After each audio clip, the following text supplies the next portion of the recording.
Welcome to History Notes. I'm your host, Rodney Dawson, and as you can look around and see, we're once again at Mcgirt-Horton Library, 2501 Phillips Avenue, and we're going to do our final session for our summer speaker series here today. And if you remember, we started back in June, during Juneteenth. We spoke with the Black historian Shirley Simmons. I believe she's going to be in attendance today as well. You can get it on GTN's YouTube channel. And we also followed that up with Sarah Ann Mass. She works at the Greensboro History Museum along with me. And she did her master's thesis on Tightly Woven, which illustrated and examined the East White Oak Mill Village that existed. It was the one for African Americans here in the Gate City. And then last month we had Dr. Willie Coleman talking about the mobility of African American women. She featured, I think, 4 to 5 different women, and she discussed her book, which you can get here at Mcgirt-Horton as well. And it's also, if you miss it on our History Notes podcast, just go on YouTube and do a search for the Greensboro Television Network, and you can see these episodes, including the one we're filming here today with Dr. Deborah Barnes. Dr. Deborah Barnes has been in our community educating us for quite some time. She comes from social justice lineage. Her father, Dr. Milton Barnes, was one of the plaintiffs named in the suit of 1963, Cone versus Simpkins.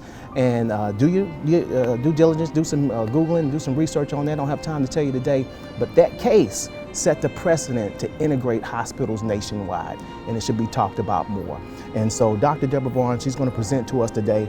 I mentioned the stock that she comes from. She's a visiting research fellow at the International Civil Rights Center and Museum. She's an adjunct professor of African American and African Diaspora Studies at UNCG, and she's also very active with food and racial justice organizations right here in the Gate City. So you don't have to listen to me. Let's go on inside and let's have a conversation with Dr. Deborah Barnes. So Rodney, before you start, I want to tell you what's different about the way that I'm looking at lynching. Traditionally, most people who have studied lynching are looking at it either historically or sociologically or anthropologically, and now we call those cultural studies. But in the beginning, when people were challenging lynch law, those were sociologists. And so they are most interested in counting, right? How many people got killed, how many people were hanged, how many people were shot, how many people were dragged behind the car, what county were they in, what state were they in. Those are the kinds of demographics that sociologists frequently concern themselves with. Historians want to tell you what happened.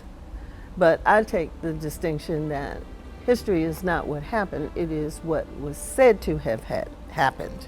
And what was said to have happened is going to come from a cultural perspective.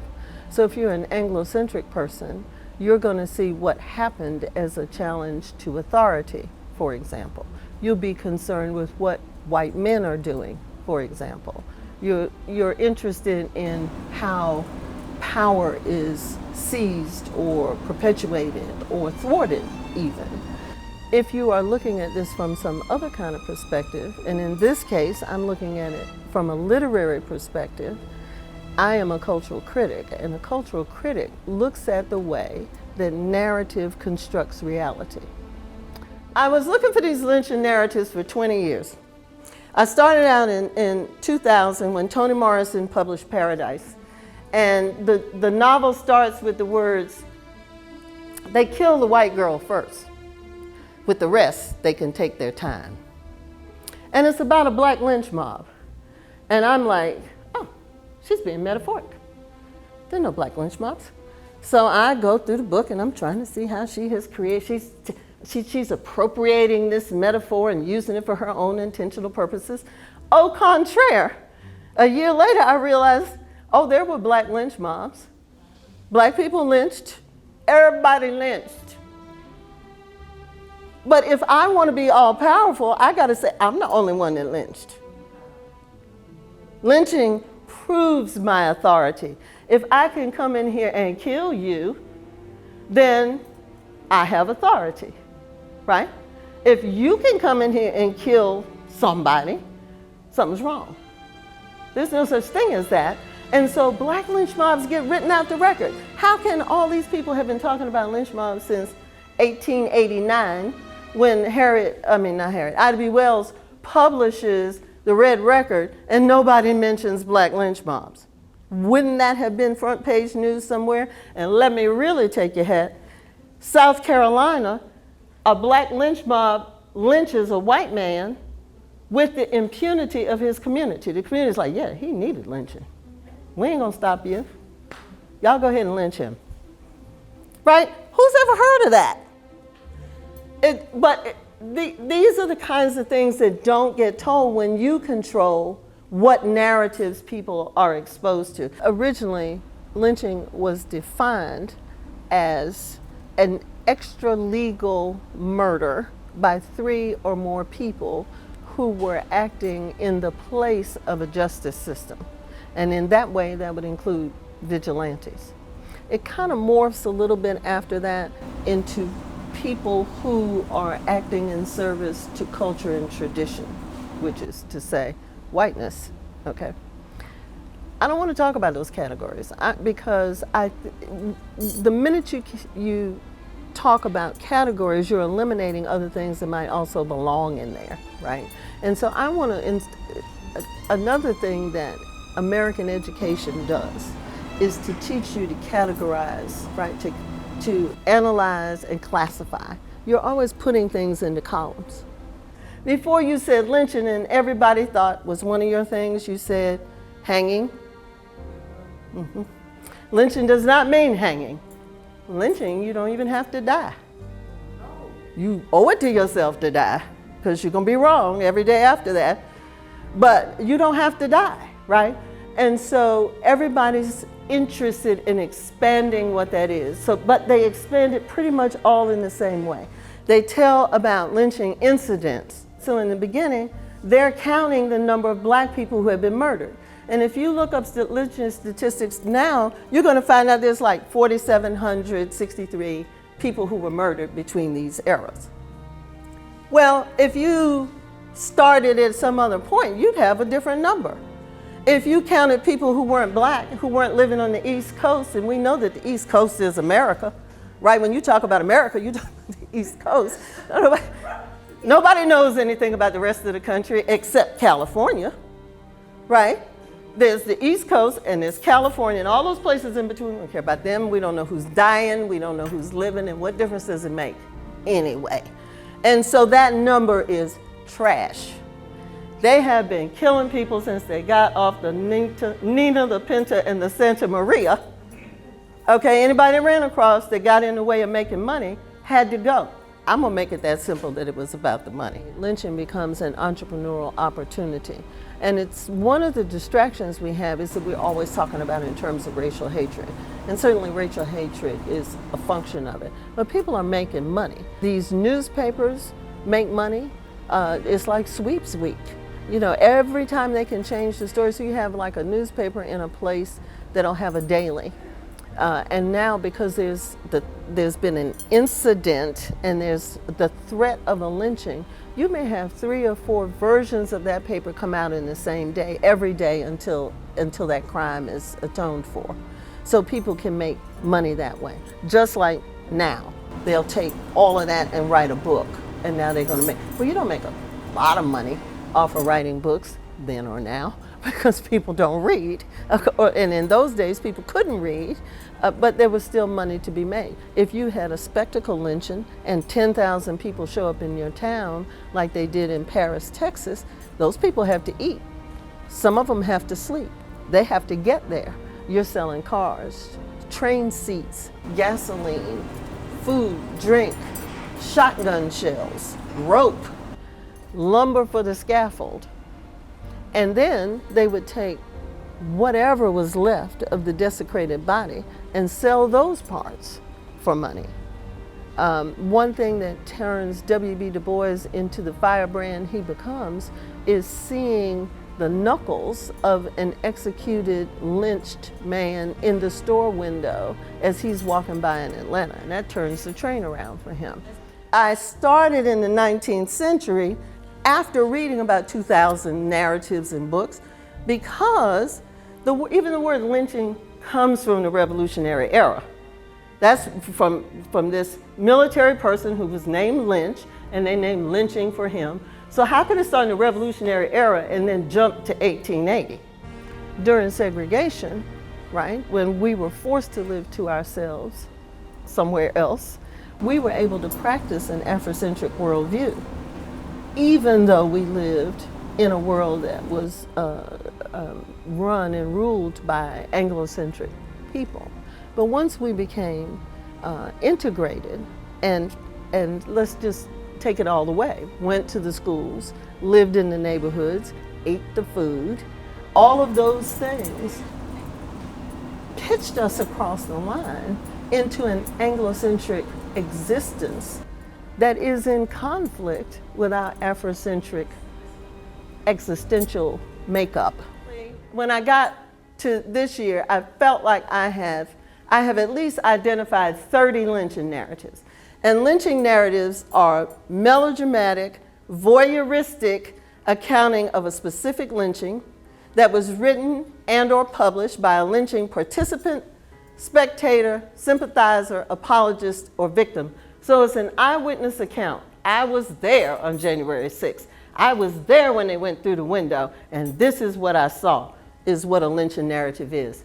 It is a sensational, episodic, voyeuristic. You're always conscious that you're looking in on something that maybe you wouldn't see. Pornographic narrative of murder and gore that legitimizes, or if it's an anti-lynching narrative, delegitimizes mob rule, normalizes gender roles, naturalizes class differences, reifies social hierarchies, and politicizes racial or ethnic inequality. It does a lot of things at one time.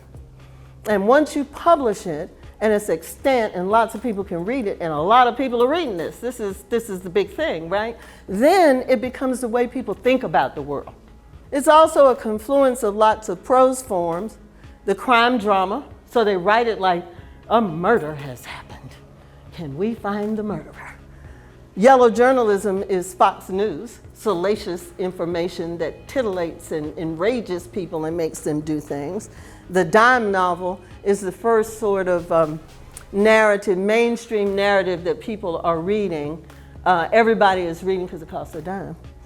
And regional writing, because remember, my point is all these lynchings are happening in places other than the, well, not all of them, but so many of them are happening in places other than the East Coast, and people don't know anything about the territory. The only thing they know is if they go there, because we don't have communication like that, right?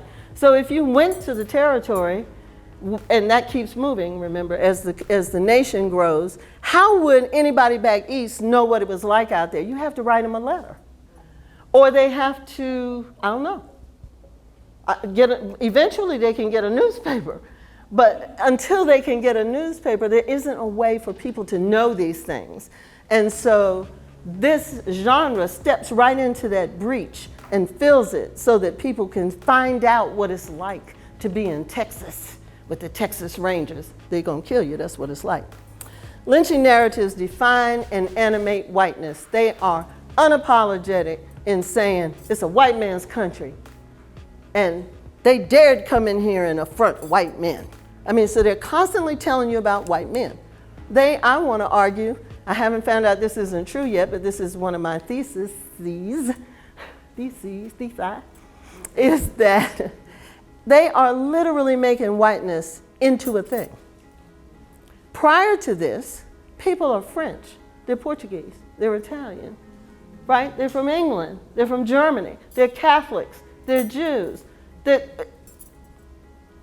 from Central or South America, but they're not white people. White people don't exist as white people till the 19th century.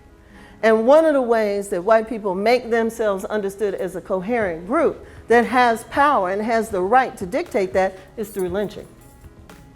If I can lynch you and get away with it in broad daylight with the cameras and the newspaper there and everybody watching, guess who's white?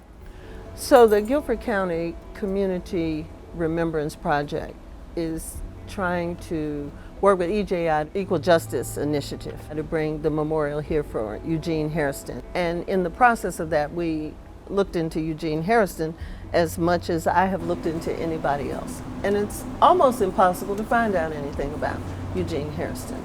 We can look at the usual places, which are the newspapers. But one of the things you find with the newspapers is just like media today, different newspapers are going to represent different aspects of that story.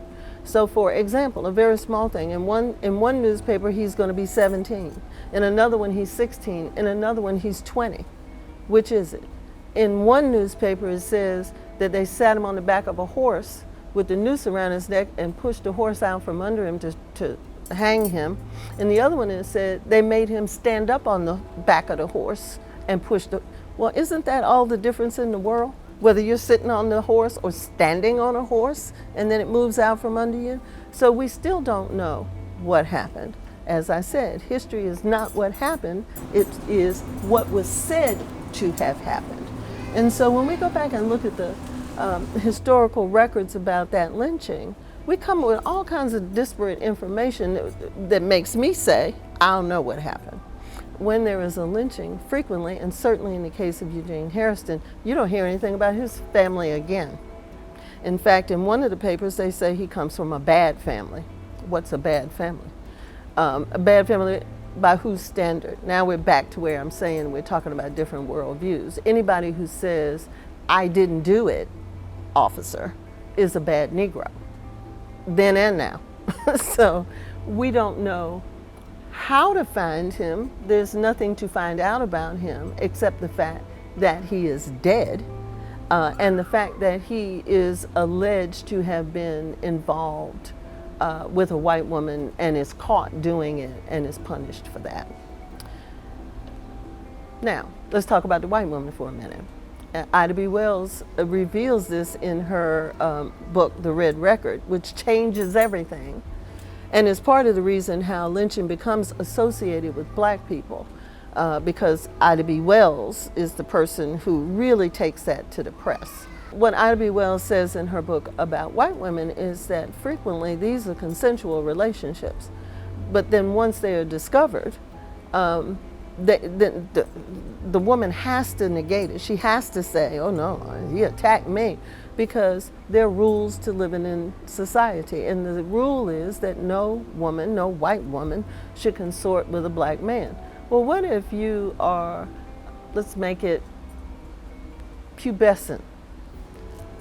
You've just come alive sexually, and you live in the middle of nowhere. You live in Kernersville, okay, which at that point is the middle of nowhere. And there's no, you don't have any neighbors. Your nearest neighbor is 10 miles away. Then the places, where you meet people, those are going to be the people that you have access to. And people develop relationships with people they have access to. And so frequently, because they are growing up together and seeing each other in these environments, they may, against cultural norms, become friends or even lovers. Remember Romeo and Juliet, the most celebrated love story of all time? That's that story, where people who should have been enemies because of their proximity and juxtaposition become lovers. I don't know he was her lover, nobody does. We know, she says that he attacked her, and no, we know they are discovered by an uncle, and she says then he attacked her, and the next thing we know, he's murdered. We don't know anything about her. We don't know anything about the person killed, because it doesn't matter. What matters in history and time is the symbolism of what happened to both of them. That's the narrative truth. The narrative truth is if you mess with these people, you're going to get killed, one or both of you. And so then that becomes the reality, and in that way, narrative creates reality. If you read lynching narratives and news reports, you would believe that this is the reason that they are protecting hearth and home. And what you find, what I have found rather, is that these lynch mobs operated very much like the mob did on January 6th, where they are operating on behalf of another entity, right? That somebody sets them on these people as a way of paying them off to be satisfied with their base condition, right? So you have people who feel all disenfranchised, and then you got Mexicans coming in here taking their jobs, and you got black people trying to live on their block, and you know, all these terrible things that are happening.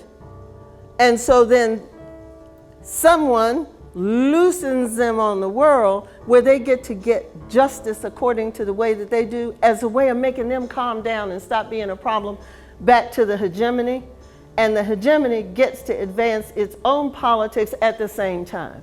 So almost in many, many, many cases of lynching events, it's not even about a crime. There may not have been a crime, and certainly the person that's murdered may not have been the culprit, because it doesn't matter who the culprit is. I just need to lynch somebody right now. So one of the things I discovered that it was mind-boggling to me, that I had no idea of when I first started, because these books hadn't been written, is the ways that these robber barons, because remember, this is the period when robber barons are coming out. And so you've got steel, you've got mining, you've got timber, you've got railroads, you've got newspapers. These people, the capitalist order, can't function without low or cheap or free labor. Cheap or free labor is the keystone to capitalism, right? So if you work in Walmart, you're not going to get 40 hours. You're going to get 38 hours, because we're not paying you full time and giving you benefits, right? And so the best way to keep that group working, because they're frustrated, they're pissed off. What do you mean I'm not going to get but $2? And you're paying these Chinese people 25 cents. How dare you pay them 25 cents? They're taking my $2. No, they took your 25 cents. And so then you get to kill these Chinese workers so you can get all that energy out and come back. And now you the man. I'm trying to accomplish three things. One is to get to the truth. We don't have any idea what the truth is about this. And the more I look into it, the more I realize we don't know the truth. We know what we were told, and what we were told for people's political reasons. I want us to heal.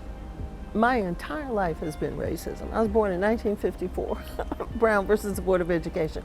So I can give you 100 different things that have punctuated my life that all have to do with race and racism. And I want us to get beyond that. And you can't get beyond it until the truth is told. This is the whole principle of truth and reconciliation.